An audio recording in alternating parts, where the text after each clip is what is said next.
नमस्कार दोस्तों। आज हम ऋग्वैदिक कालीन सामाजिक व्यवस्था पर विस्तृत चर्चा करेंगे। तो जब हम सामाजिक व्यवस्था की बात करते हैं तो सबसे पहले देखते हैं कि जो समाज था उसमें परिवार किस तरीके का था। परिवार में माता की चलती थी या पिता की चलती थी, यानी पारिवारिक जो डिसीजन होते थे वो या तो माता लेती है या पिता, यानी कि जो सबसे परिवार में उम्र में बड़ा होगा, जैसे दादा दादी हो गए या माता पिता हो गए। तो वैदिक कालीन और खासकर ऋग्वैदिक कालीन में क्या था समाज में कि जो परिवार था वो पितृसत्तात्मक था। पितृसत्तात्मक यानी ऐसे परिवार जिनमें पिता की चलती हो या मेल जो रहता है ना पुरुष की, उसके सारे डिसीजन होते थे। वह मुख्य रूप से सारे घर के निर्णय लेता था। तो जो परिवार था वो एक तो संयुक्त परिवार प्रथा थी। संयुक्त मतलब कि भैया चाचा चाची और पापा मम्मी ताऊ ताई, यानी आपके पापा के सारे भाई, दादाजी के भाई, एक यानी कुटुंब रहता था बहुत बड़ा। उसमें सब रहते थे और औसतन एक घर में 25 से 30 लोग भी हो सकते थे, 40-50 भी हो सकते थे। वो डिपेंड करता था कि परिवार कितना बड़ा है। तो सभी लोग साथ में रहते थे, बड़ा मज़ा आता था परिवार में। एक तरफ बच्चे खेल रहे हैं, एक तरफ चाचियाँ ताइयाँ मम्मियाँ खाना बना रही हैं, बच्चे चिल्ला रहे हैं मम्मी खाना, ताई खाना, चाची खाना। बड़ा मज़ा आता था। फिर एकदम से पापा या चाचा आ गए, एकदम से डांट दिया चुप। पूरे घर में एकदम शांति सन्नाटा। यानी कितना मज़ा आता होगा यार। आजकल हम देखते हैं घरों में 4 लोग रहने वाले, मम्मी पापा और उनके 2 बच्चे, और आजकल तो एक बच्चे का ही चलन हो गया है। 3 लोगों की दुनिया, उसमें पापा चले गए नौकरी पे, मम्मी भी अगर नौकरी पे चली गई तो बच्चा बेचारा बच्चा अकेला। अब वो क्या करे, उसके लिए फिर नैनी।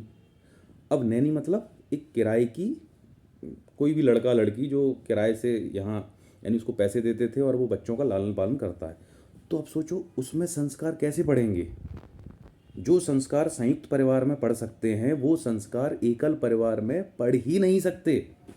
तो बड़ा आनंद आता था। मेरा जो जीवन है, बचपन का जीवन संयुक्त परिवार में बीता, बड़ा शानदार आनंद। एक चूल्हा रहता था, उस पर मम्मी जी खाना बनाती थी। तो मुझे आज भी याद है कि सर्दियों में आलू के पराठे बनते थे। तो घर में करीब करीब 14 से 15 सदस्य थे। उसमें बच्चे जो हम थे, यानी मेरी दीदियाँ मेरे भाई, करीब 7-8 लोग थे। तो हम चूल्हे के चारों तरफ बैठ जाते थे। अब मम्मी एक पराठा बनाती थी ना, हम चारों भाई बहन एक बार पड़ पड़ पड़ पड़ पड़, यानी जो जितना जल्दी खा सके खा लो, क्योंकि एक ही पराठा है। उसके बाद एक पराठा आने में टाइम लगेगा। एक पराठा 1 सेकंड में ख़त्म। मम्मी बड़ा चिल्लाती थी लेकिन मज़ा बहुत था। मम्मी की डांट थी, भाई बहनों का प्यार था, हम आपस में लड़ते थे झगड़ते थे, भयंकर आनंद आता था। वो शायद आज की पीढ़ी बहुत मिस करेगी और कर रही है। अब हम जब दूसरी बात पे जाते हैं कि जो समाज था उसमें वर्ग थे, जातियां थीं या वर्ण थे, क्या थे। तो ऋग्वैदिक कालीन तक वर्ण व्यवस्था पूर्ण रूप से प्रचलित नहीं हो पाई थी। यानी वर्ण व्यवस्था फॉर्मेशन चालू हो गया था लगभग, लेकिन कहीं ऐसा वर्णन नहीं है। जैसे 10वें मंडल में जब हम वर्णन करते हैं पुरुष सूक्त में, तो उसमें बोला गया है कि भैया एक जो पुरुष था उसके सर से ब्राह्मण की उत्पत्ति हुई, यानी सॉरी मुख से ब्राह्मण की उत्पत्ति हुई, भुजाओं से क्षत्रिय की उत्पत्ति हुई, जंघाओं से वैश्य की उत्पत्ति हुई और पैरों से शूद्र की उत्पत्ति हुई। लेकिन ये जो 10वां मंडल है ऋग्वेद में, वो लास्ट बाद में जोड़ा गया, बहुत बाद में।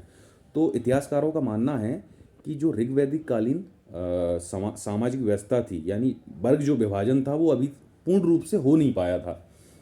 तो उसमें बेसिकली जो समाज में वर्ग थे वो ऐसे थे कि योद्धा, पुरोहित, सामान्य जन और शूद्र। योद्धा मतलब जो युद्ध लड़ते थे, राजा वगैरह होते थे।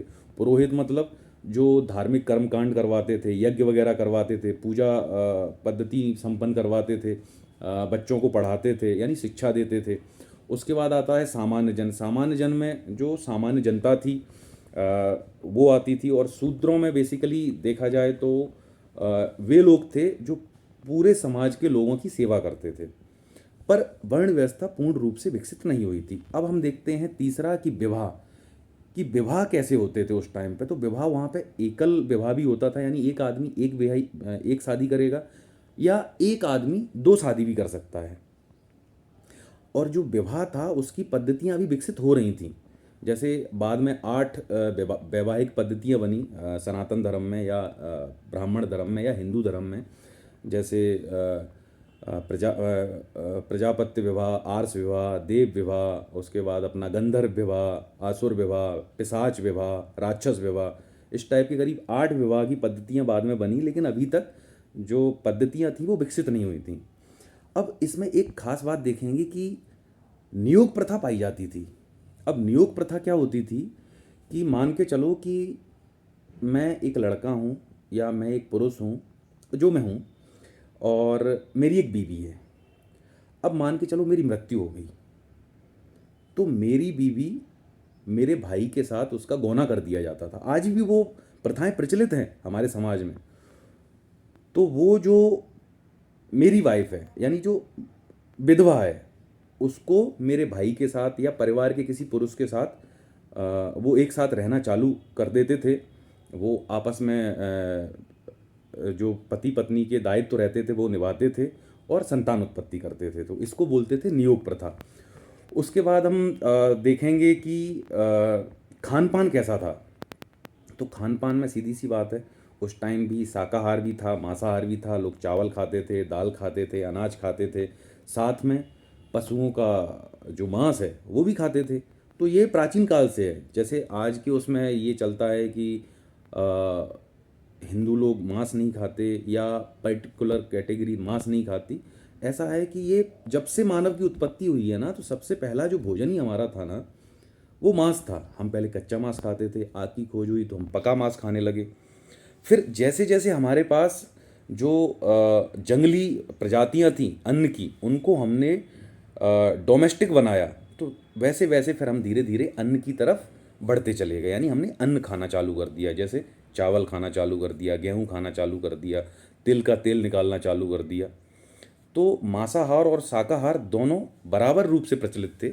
अब हम देखेंगे कि वस्त्र, कि वहाँ के लोग वस्त्र कैसे पहनते थे। यानी वस्त्र तो सीधी बात है, लगभग जैसे नीबी वगैरह बोलते थे उस टाइम पे, जो अपन साल ओढ़ते हैं वो ओढ़ते थे। कपड़े पहनते थे बाकायदा। तो कपड़े काय के बने होते थे, या तो वो सूती कपड़े होते थे, क्योंकि उस टाइम पे कपास पैदा होने लगा था मानव के द्वारा, यानी कपास को उन्होंने डोमेस्टिकेट कर दिया था। और साथ ही साथ जैसे भेड़ वगैरह हैं, बकरी वगैरह हैं, तो उनसे जो ऊन निकाला जाता था, तो ऊनी कपड़े भी पहने जाते थे। उसके बाद हम देखेंगे कि जो ऋग्वैदिक कालीन लोग थे, यानी ऋग्वैदिक कालीन आर्य थे, वो सोमपान का जो सोम का रस होता है, यानी सोमपान करते थे। सोमपान की प्रथा थी।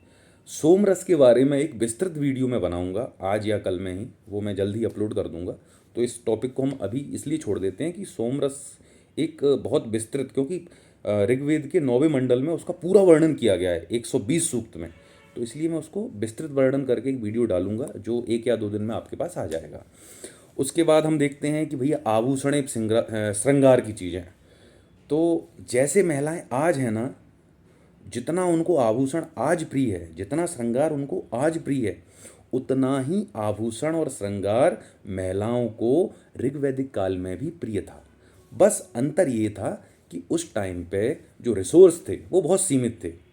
जैसे आज हमारे पास सोने के बहुत शानदार शानदार आभूषण होते हैं, उनमें इतना बढ़िया से गूंथा जाता है, उनको इतने सुंदर लगते हैं। लेकिन उस टाइम पे नॉर्मल हाथों से डिज़ाइन होता था, आज मशीन से डिज़ाइन बन जाते हैं।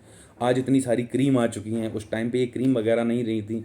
लोग नॉर्मली ज़्यादा से ज़्यादा क्या मुल्तानी मिट्टी लगा सकते थे, या फिर एलोवेरा पेस्ट लगा सकते थे। तो उस टाइम पे रिसोर्स बहुत कम थे, लेकिन स्त्रियां तब भी आभूषण प्रिय थी, तब भी वो श्रृंगार करती थी। और उस टाइम पे 2 आभूषण चलते थे, निष्क और सतमान। ये बेसिकली सोने के बने हुए होते थे। ये आभूषण होते थे गले में पहनने के, निष्क और सतमान, जो कि साथ साथ में मुद्रा के रूप में भी प्रयोग किए जाते थे। उसके बाद हम देखते हैं कि ऋग्वैदिक कालीन समाज में दास प्रथा का प्रचलन था, और यह बहुत ही बुरी प्रथा थी, जिसका कभी भी सपोर्ट नहीं करना चाहिए। बट उस टाइम की परिस्थितियां ऐसी थीं, उस टाइम लोकतंत्र नहीं था, तो दास प्रथा प्रचलन में थी। दासों से घरों के काम कराए जाते थे, खेतों में काम कराए जाते थे। उसके बाद हम देखते हैं कि संस्कार, जो भारतीय दर्शन में 16 संस्कार वर्तमान में प्रचलित हैं, उस टाइम पे संस्कार लगभग लगभग 40 होते थे। लेकिन ऋग्वैदिक कालीन में उन संस्कारों का विकास चालू हुआ था, लेकिन वो पूर्ण रूप से बन नहीं पाए थे। 16 संस्कार के बारे में भी मैं बाद में वीडियो डालूंगा। उसमें पूर्ण रूप से उनका वर्णन करूंगा कि 16 संस्कार क्या होते हैं, कैसे होते हैं। उसके बाद हम देखते हैं कि संस्कारों का प्रचलन धीरे धीरे आरंभ हो गया था। महिलाओं का सम्मान बड़ा होता था, यानी समाज बेशक पितृसत्तात्मक था, लेकिन महिलाओं का बड़ा अच्छा सम्मान होता था। महिलाएं, आपने देखा, जो समितियां होती थी, सभाएं होती थी, उनमें भाग लेती थीं, राजनीतिक रूप युद्ध में भाग लेती थीं। और कुछ ऋग्वेद में कुछ विदुषी महिलाओं के नामों का वर्णन है, जैसे घोषा हो गया,